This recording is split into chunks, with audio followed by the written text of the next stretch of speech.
take pride to say that this amendment, which is separate from any other Caribbean jurisdiction, was for us, it was made by us, and it was a testimony of our evidence of independence. Yes. Where we decided what rights would be protected, and especially the dynamics of the Jamaican society. Yes. Is the importance of protecting the least among us. And was it intended that it be developed? I suppose, was it meant to be what you might call an autochthonous Bill of Rights, if we can call it that would be developed by the Jamaican judiciary in light of the circumstances in Jamaica? Or was it intended to be influenced by comparative human rights jurisprudence looking at other charters of rights and constitutional guarantees in other countries? I'm happy that you asked that question, because we did look, and I'm saying we because I take pride in being Jamaican, but we did look at other jurisdictions such as South Africa. Mm-hmm. And if you even the Canadian and the United States, but what you'll see, a clear indication, and again my friend is indicating that it's in the written case at 20 and 21. Yeah. But what's significant is that what is clear is that there is, similar to in the Canadian jurisdiction, that the test, which is the demonstrable justifiable test, is mandatory once there is a breach. And before us now is that there was a breach. Yeah. The learned judge, and I will say this respectfully, this came at a time when the charter was very young. And so the contemplation to give effect to it, as judges do in interpreting the intent of the legislature.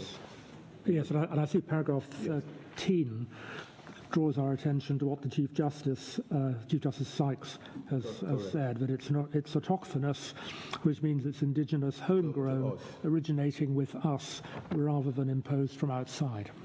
Yeah. And what is key, which I will get to, and I agree with you, and I adopt the words of our Chief Justice, is the fact that after looking at constitutions all over the world, what we decided is what is important to us.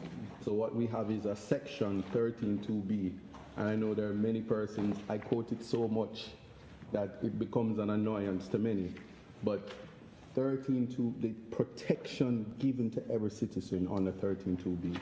It is the last flicker or shimmer of light to what it is to be a human. Yep. And it separates the state clearly from the human being. And it says, listen, all states have a duty not to abridge, abrogate, or breach the rights. And when you do that, you must show that it is demonstrably justifiable. So in an answer,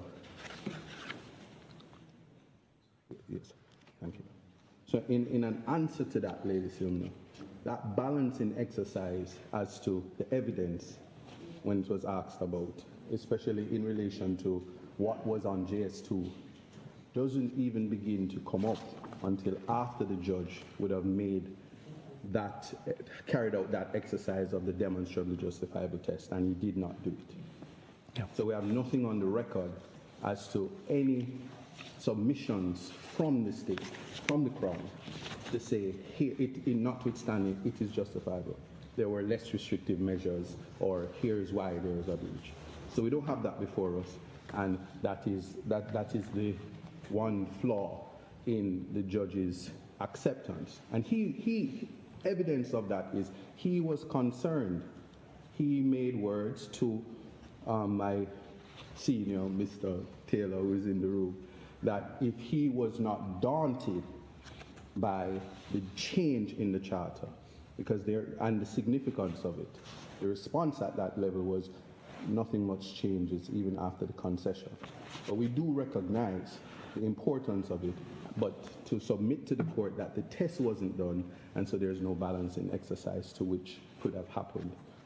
And because this is our apex court, the apex court could not respectfully substitute what the judge at first instance ought to have done. And in those circumstances, the answer to question A, where evidence was collated, collected, and secured. So secured would have been the request from the police officer. The collection and collating would have been what flows from JS2, the cell site, the text messages, the call positioning, whatever flows from JS2. But all of that would have been no moment. And a key thing before I depart, because I don't want to take up too much time, or well, you don't have a great deal of time left. I was being cheeky, Lord Reed, but I didn't know you would figure me out.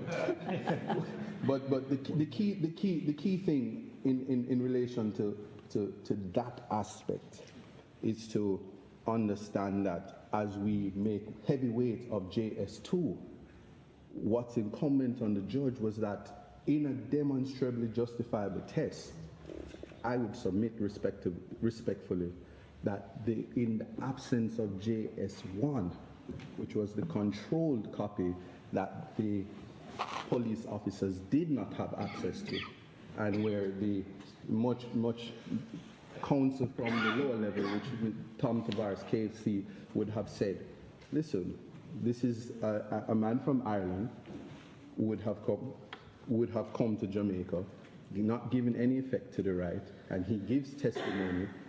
This is Simmons, and he doesn't say whether he knows exactly what's in each and every file, and we have nothing to cross-reference, so they would have failed on that test.